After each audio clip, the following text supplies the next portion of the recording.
I'm smiling and I'm saying hello to everyone on this glorious day. My name is Reverend Jerry Hobby. I serve as the spiritual director of Spiritual Enlightenment and Truth Focused Ministry on this grand and glorious day.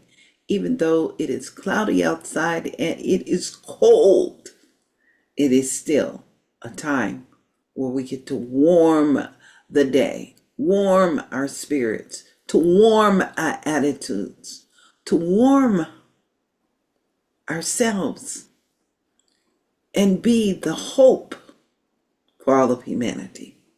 So I'm going to invite you to join us. We're here on the West Coast, and we are just sitting in the silence for a moment.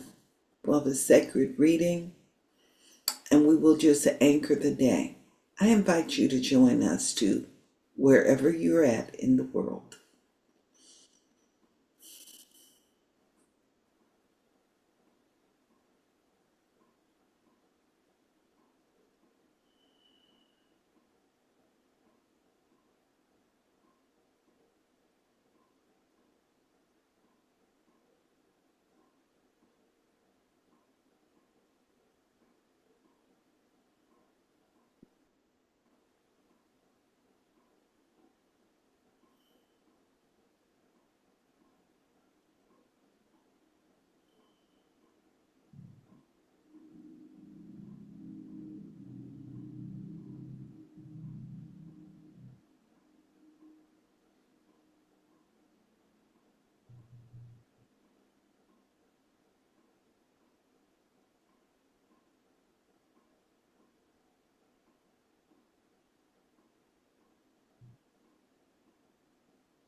Our reading this morning comes from 365 Science of Mind, a year of daily wisdom from Ernest Holmes. And today's reading is entitled, Today I Consciously Live in the Eternal Presence. We start first with a biblical reading from Matthew chapter 6, verse 33. But seek ye first the kingdom of God and its righteousness, and all these things shall be added unto you. In the Bhagavad Gita it says, fix your mind on me. Give me your whole heart. Ernest Holmes writes, since the kingdom of God is a kingdom of righteousness, since it is a kingdom that contains everything, then it becomes of prime importance to seek the kingdom, which Jesus so plainly said is to be found within the self. That self upon which is the stamp of the eternal, the God self. The real self is inseparable from God. Thus, in discovering the self, we also discover God, the cause of the self. Everything is included within the divine, and since we are in it and it is in us, true self-discovery is the key to the mysteries of life. Hermits tell us that God has everything within itself as thought, that the whole cosmos itself is a thing of consciousness. It is the true city of God, the city of light, thoughts, and right actions, the city that is four square, the length and the breadth and the thickness of which is equal. This is the city that Saint Augustine so beautifully depicted in his great essay on the relationship of the individual soul and the universal spirit. All the sages have plainly told us that we already walk streets of this city. But like the slaves of Plato, our vision is blurred by shadows cast on the wall of human experiences. I think we had a conversation on that this morning before entering into this space. Evil deals with shadows. Truth deals with light, which dispels the shadows. We are the truth. Evil is neither person, place, nor thing. Today, I consciously live in the eternal presence. The kingdom of heaven is within me, and I live in the city of God. I am one in all with all other citizens who inhabit the celestial metropolis here in a true communion of spirit. I find unity, peace, and joy. I invite you to sit in this place, in the silence, with these words for a few moments.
How good it is to sit in the silence.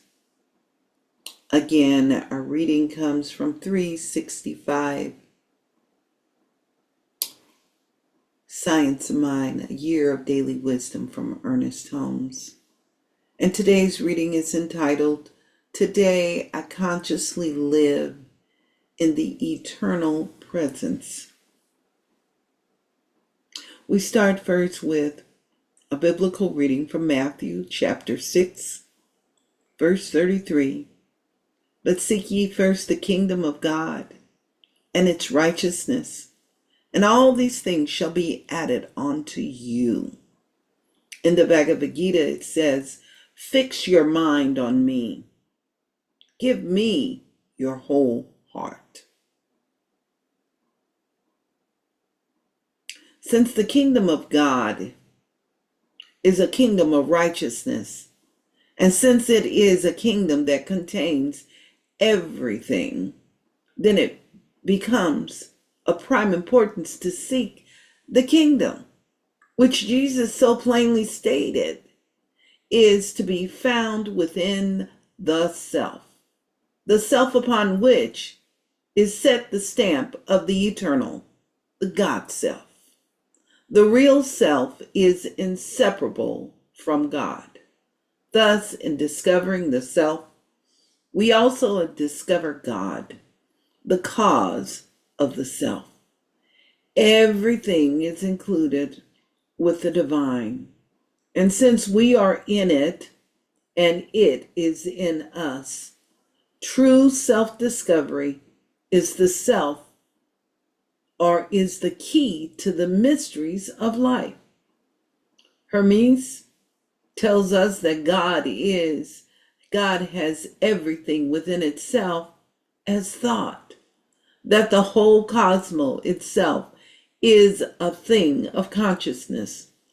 This is the true city of God, the city of light, right thoughts, and right actions.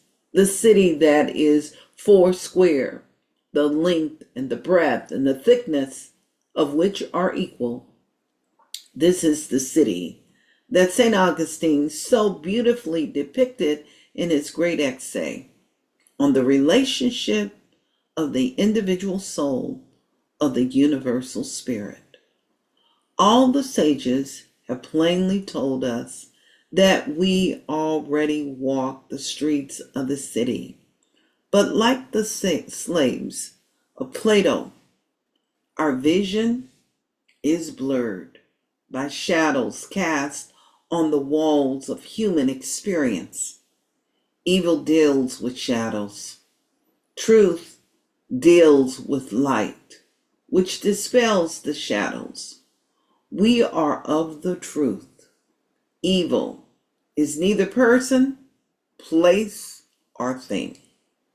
We're at that point now where I'm inviting you all to unmute yourself, to join and be a part of the chatter of life, a chatter where we affirm the truth. And I invite you to repeat after me. I want you to hear yourself, and I want the universe to hear these sacred words and allow it to be planted deep within the consciousness of your being. Today, Today, I consciously live in the eternal presence. I I consciously consciously live live in the in the eternal eternal presence. presence. The kingdom of heaven is within me, The The kingdom of kingdom of heaven heaven is is within. within me. and I live in the city of God. I live in I the city live of in the city God. of God. I am one with all other citizens I I am am one one with with all all other citizens who inhabit the celestial metropolis. who who inhabit inhabits the the celestial celestial metropolis. metropolis. Here in a true communion Here Here in a in a true true communion communion of spirit, of of spirit, spirit, I find unity, I I find find unity, unity, peace, peace, peace, and joy. and joy. joy. I invite you to breathe those words in. And as we're breathing those words in this morning, we smile. We anchor into this space and allow this divine radiance to expand itself, reveal itself in the sacred travel in this metropolis. I call this metropolis the world. I call this metropolis the energy and the power that is the four square at every point and every reference on this planet. I'm giving thanks for this healing presence and wherever I take my attention to, regardless of appearances, I know something even deeper. I see something even deeper, and I acknowledge that even deeper. It is the clear presence of the eternal presence of light, a piece of joy, and it is the liberator. I call it the liberator that fulfills itself. It frees and it allows for greatness and goodness to expand and personalize itself for each individual according to our awareness and for all of humanity. So I'm knowing this morning in the sacred space that each one of us experiences a sense of liberation today, a sense of peace, harmony, love, and joy, and that we move closer to the truth of our being. We release all that which is unlike itself right now, and we allow for greatness to expand in us. And that greatness is a greatness that blesses each one of us. It takes away from no one, it harms no one, it simply uplifts all of humanity. I breathe, I smile. I'm giving thanks for every one of us and the blessing of who we are. And it is in this space of sacred love that I simply release these words right now into the action of universal law. And we affirm. And so it is. So it is. And now And so it it is. is. Now it Now, is. yes. Amen, Amen. amen, and ashe. Amen and ashe. I'm going to open my eyes. I am going to look into your eyes. And I'm going to thank you for being here. This was good for me. So I know if it's good for me, it must be good for you. Yeah. Yes. And I'm going to invite everybody. I want to put this on your radar. This coming Monday is Bodhi Day. And Bodhi Day is the day of enlightenment. That was the day that Buddha had his revelation sitting under this Bodhi tree. And it was the beginning of him teaching, expanding his teachings. Just like the master teacher, he did the same thing in teaching noble truths. These noble truths are truths that liberate us. These are principles. It complements the teachings of Jesus. Of course, he came historically before Jesus. But for us, Bodhi Day is a wonderful opportunity to expand our horizons and to see the presence of God everywhere. And it is about enlightenment. And the commonality is we are spiritual. We are Seatfm. And being Seatfm, we're spiritual. Who are we? Spiritual enlightenment and truth focused ministry. And so enlightenment is an important part. So we're going to come together and we're going to have about 45 minutes of chanting and prayers on Monday. It's going to be in a private, sacred space. And if you like this here, I think you will like what we're doing. It will be very soothing for your soul. It's at 5:30 p.m. Pacific time. That's the special niche for us because we get to touch people all around the world. So those people that are on the East Coast, just before you go to bed, you're going to get some chanting. And the ones that are in between the East and the West, you're going to be nurtured and saturated also. So come and be a part of that. Trust me, I think you will really enjoy it. Everybody enjoyed the Song of Old Turtle. We're going to continue to nurture you through this holiday season. I love and I appreciate you all. I'm going to say goodbye to our YouTube audience. Have a blessed day. We'll see you tomorrow.